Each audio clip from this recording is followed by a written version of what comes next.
ও হে বালিকা, তুমি নাকি আমাকে ভালোবাসো না? আরে দূর ছাই, আমি তো তোমাকে পছন্দই করি না। আসসালামু আলাইকুম ওরহমতুল্লাহি আবরাকাতু। দর্শক বন্ধুরা কেমন আছেন? আলহামদুলিল্লাহ ভালো আছি। আমাদের শেরপুরে প্রচুর পরিমাণে বৃষ্টি হচ্ছে, তারপরেও আপনাদের মাঝে চলে আসলাম, কারণ ভালো লাগতেছে না। আর আপনারাও জানেন, আমার চোখের সামনে কেউ ভণ্ডামি করলে আমি তাদের মুখোশ খুলে দেওয়ার জন্য আপনাদের সামনে চলে আসি। দর্শক বন্ধুরা, ভাইরাল হওয়ার নেশাটা এখন ভাইরাসে পরিণত হয়েছে। একটা ভাইরাস যখন দেশের মধ্যে প্রবেশ করে, তখন কিন্তু এই ভাইরাসটা সকলের মাঝেই ছড়িয়ে যায়। ভাইরাসের মতো এখন ভাইরাল হওয়ার নেশাটা বাংলাদেশের মধ্যে প্রচুর পরিমাণে ছড়িয়ে যাচ্ছে। দর্শক বন্ধুরা, এই ভাইরাল হওয়ার নেশাটা এখন হুজুর নাই, স্কুল পড়ুয়া ছাত্র নাই, কলেজ পড়ুয়া ছাত্র নাই, স্বামী স্ত্রী নাই, শিক্ষিত নাই, মূর্খ নাই, রাজনীতিবিদ নাই, অরাজনীতিবিদ নাই, সকলের মাঝেই এখন ভাইরাল হওয়ার চিন্তা ঢুকে গেছে। সকলের চিন্তাই হলো আমার ভাইরাল হতে হবে, যেভাবেই হোক সেটা হতে হবে, ভাইরাল হতে হবে।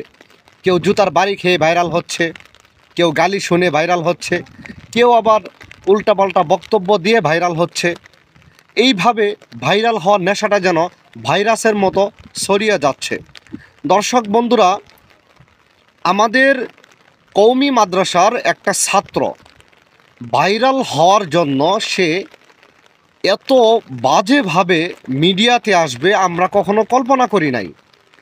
দর্শক বন্ধুরা, এই সমস্ত ভাইরাল হওয়ার নেশা যাদের ভিতরে কাজ করে, যাদের চিন্তা হলো ভাইরাল হতেই হবে, আমরা যদি তাদেরকে বয়কট না করি, আমরা যদি তাদের থেকে দূরে না থাকি, তাহলে আস্তে আস্তে তারা ভাইরাল হওয়ার জন্য আরও অনেক খারাপ কাজ করতে পারে, অনেক ধরনের বাজে কাজ করতে পারে।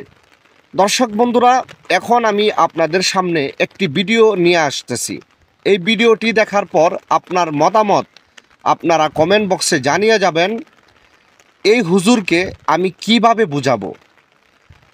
দর্শক বন্ধুরা, আসলে কি, কেউ যখন অন্যায় পথে চলে যায়, যখন কেউ খারাপ পথে চলে যায়, তখন তাকে যেই বুঝাক না কেন, তার কাছে সেই মানুষটাই খারাপ হয়ে যায়।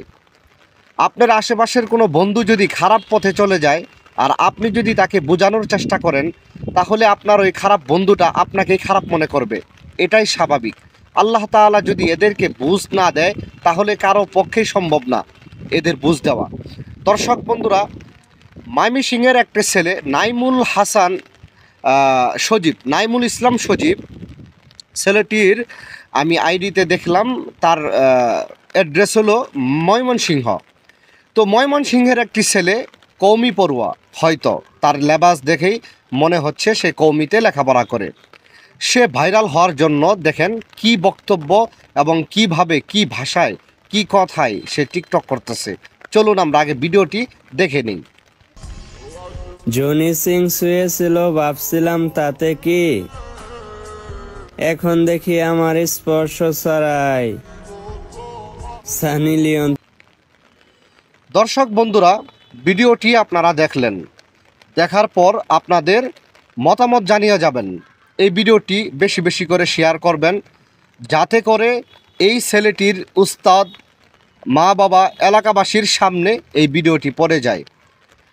আমি এই ছেলেটির উস্তাদ, মা বাবা এবং আত্মীয় স্বজন যারা আছে তাদের কাছে বিনীতভাবে আহ্বান করতেছি, এই ছেলেকে থামান, এই ছেলেকে এই পথ থেকে ফিরিয়ে নিন। যদি এই ছেলেকে এই পথ থেকে ফিরিয়ে না নিন, তাহলে হবে কি, আমাদের কওমি অঙ্গনের বদনাম হবে। আমরা যারা কওমি মাদ্রাসায় লেখাপড়া করেছি, শুধু কওমি না, পুরা আলেম সমাজ বদনামের ভাগিদার হবেন। সবাই ট্রল করবেন যে মাদ্রাসা পড়ুয়া ছাত্র দেখেন কি করতেছে। তাই আমি তার আত্মীয় স্বজন, তার মা বাবা এবং তার উস্তাদের উদ্দেশ্য করে বলতেছি, আপনারা তাকে থামান। আমি এখন তাকে নিয়ে খুব সুন্দরভাবে কথা বললাম, যদি না থামে তাহলে এমনভাবে রোস্ট করব তার পরিবার সহ, তার আত্মীয় স্বজন সহ রাস্তায় মুখ দেখাতে পারবে না। কারণ ভণ্ডরা ভণ্ডামি করে, এই দেখে শয়তান থাকে চুপ। ভণ্ডদের মুখোশ খুলে দিব আমি কারি মাহফুজ। কথাটা মনে রাখবেন। সকলেই ভালো থাকবেন, সুস্থ থাকবেন। আসসালামু আলাইকুম ওয়া রাহমাতুল্লাহি ওয়া বারাকাতুহু।